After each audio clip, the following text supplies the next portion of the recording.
Hello. Welcome along to episode 210 of Adventures in Pop. My name's Simon Jacobs, and you might have noticed I'm doing a slightly different angle today. I've got a slightly different thumbprint. It's all very, very exciting in 2025. And some would say possibly too exciting. If you look outside, your window at the changing world order and all the craziness that's going on in this world. I want to dedicate this episode to a new song that I've written, which is kind of a reflection, in my own futile way of trying to, I suppose, say something about what is going on in the political world at the moment. Like, first of all, let's be clear. I mean, I think if you've been following Adventures in Pop, even distantly over the last 2, 3, 4 years, you'll probably know by now that I am quite interested in politics, and I do like it when pop music and politics come together and dance their merry jig in a way that can be interesting, exciting, subversive is a word I often use. And not long ago, I've talked about, Kendrick Lamar, for example, at the Super Bowl halftime show just a week or so ago. For my sins, years and years ago, I did a degree in American Studies. I also did a degree in politics. I mean, it was a joint degree. And I'm not telling you that to say that I am therefore spectacularly well informed and learned on everything that's going on in the world, because apart from anything else, it changes all the time. How can you be? But I think what it does say is that I'm interested, and I've always loved pop music. So I guess it's not surprising that sometimes all these things kind of come together. But at the moment, I'm listening to sensible, clever, clear-minded people be completely thrown by what is going on out there in the political world. And I guess most of all roads lead back to the big orange gorilla who is now in the White House, just upending everything, just making everything that we thought we knew to be certain, to making it all uncertain, making enemies of friends and friends of enemies, upsetting, all the people who we thought were the people we're supposed to care about, and befriending all the people who we have always been nervous of or scared of, quite rightly. And a lot seems to come down to this thing about whether democracy is a busted flush. Has democracy had its time now and proved itself unworthy, and therefore it's time to just chuck it in the bin and let autocrats be autocrats, let the planet belong to the strongest, let he or she who shouts loudest be the only one who's heard. It seems extraordinary that that's where we've got to. And as I've said several times, probably many times before, I used to think that progress was this thing that sometimes was very slow and frustrating, and other times moved really quickly, but it always moved, it always went forward. And now I really do see that progress is something that can be not only halted in its tracks, but then reversed. And that's, I think, where we are. So why am I telling you all this? Well, over the last few weeks, I think it's fair to say that I found it quite difficult to clear my mind when it comes to, writing something lovely and new and writing something about something which I guess is sort of, trivial. I found it really hard to focus because actually my mind is continuously going round and round this thing of, how could you do that? What's going to happen next? What's the end game here? Where is this all going? I'm referring, I suppose, to a number of things. First and foremost, to the war in Ukraine and this strange behaviour of basically wanting to be Putin's best friend. What is that about? How can that be How can that be good? How can that be sensible? Second of all, Gaza and Israel. I mean, is Gaza really just a potential slice of real estate business? I mean, it's horrendous, isn't it? That is so offensive on so many levels. It's hard to know where to begin. And if somebody had said to you, "Oh, Donald Trump, he'll just buy Gaza and build some nice hotels," if somebody said that to you, I don't know, 6 months ago, you'd just thought, well, this person's being really ridiculous. What a stupid thing to say. But here we are, 2025, and it's for real. We've had the fascist salutes.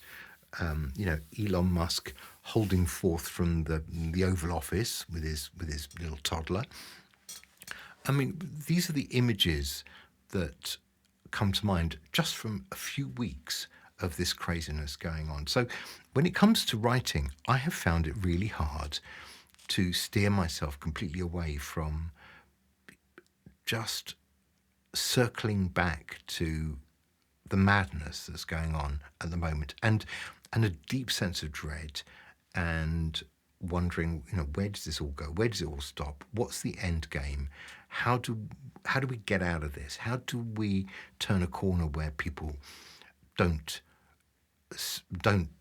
believe, in Donald Trump, who is basically a megalomaniac and a really disgusting person who should be nowhere near the levers of power. He should be nowhere near anything, really. So, we've got this whole cult of Trump in America. But what it's doing is sending out these ripples across the world, right now to Europe in particular, where, there are elections going on in Germany this weekend, where Vance, came over to Europe to lecture us all on democracy and free speech, which was, beyond ironic. And then go and talk to the far right in Germany, but not the main parties. I mean, it's very distressing. And who knows where it all goes to. I mean, just this week, it's been quite interesting that even our right-wing press, who, they've been known to suck up to a few fascists in the past. They have a history of that. Even they, I think, have looked at Donald Trump and have thought, no, we can't remain silent on this. And they've taken him to pieces, in our press. Now, it doesn't make the slightest bit of difference to the big Donald, does it really? He doesn't care, although he is remarkably thin-skinned, as we all know. But we are in a parlous position. So I mention all this because what I want to do for today is just give you a song that I have written in the last week or two, which is one approach to putting some of this into words and making it into a song. So for this song, which, by the way, is called The Coming Storm.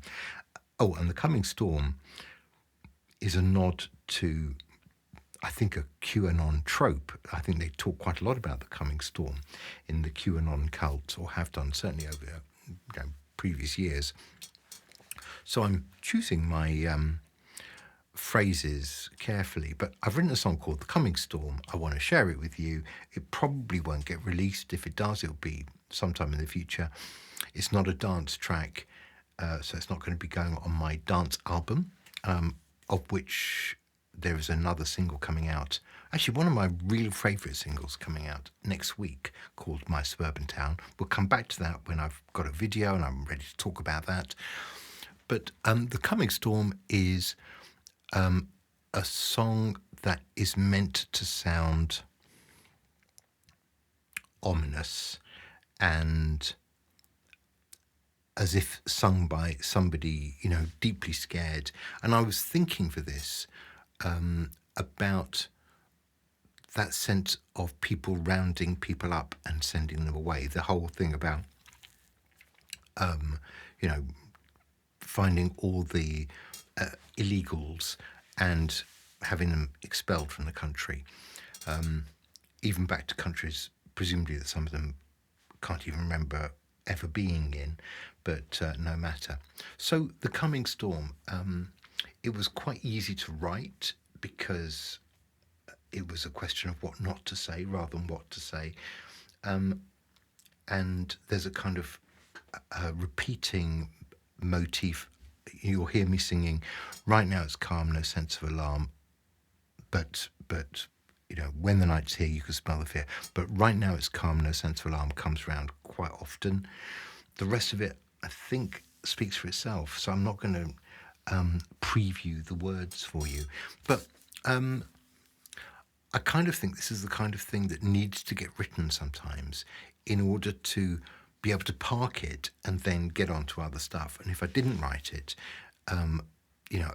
it would cause a blockage in some respect. I think I had the same feeling at the beginning of the whole COVID pandemic, where all I could think of for about a month, not surprisingly, maybe more than a month, all I could think of was, we're having a pandemic, this is lockdown, what on earth, how long does this go on for? What's going to happen? How many people are going to die? How dangerous is this? And I'm by myself in this house, and now I'm in lockdown. And I just wrote quite a lot of lockdown songs, one after another, and I kind of had to, just to kind of get them out of my system.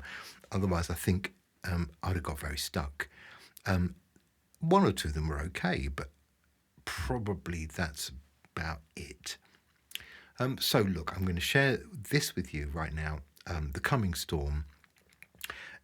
It's pretty clear what it's about, particularly with the preface I've just given you there. And all I can say is just try and stay with facts and truth and kindness and look after yourself. I'll see you soon. Bye-bye.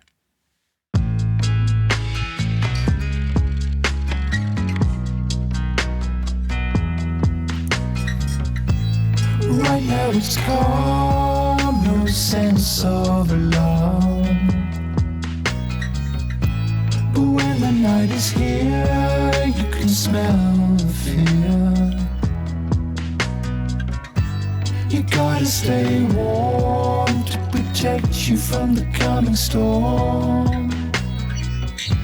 Let's hide away till dawn, gotta stick together through the coming storm. It's no longer hypothetical, suddenly this got real. Everything is transactional, nobody cares how you feel. It's silent in the city, deserted in the town. Will everything get blown away when the coming storm comes down?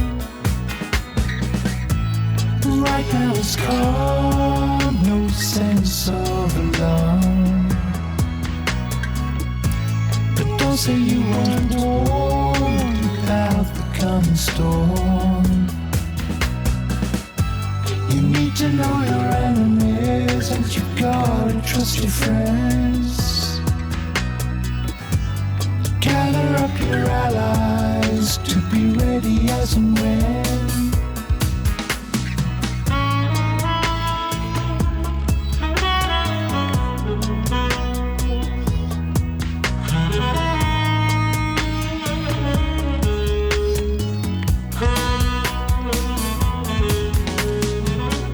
If you see the man in uniform, don't look them in the eye. Just act casual, just walk on by. Choose your favorite narrative, got to tune into the loudest voice. Rewrite recent history, because truth is just a choice. Right now it's calm, no sense of alarm. But when the night is here, you can smell the fear. Surround up the defenseless and mock the beating hearts. Silence your opponents, this is how it always starts.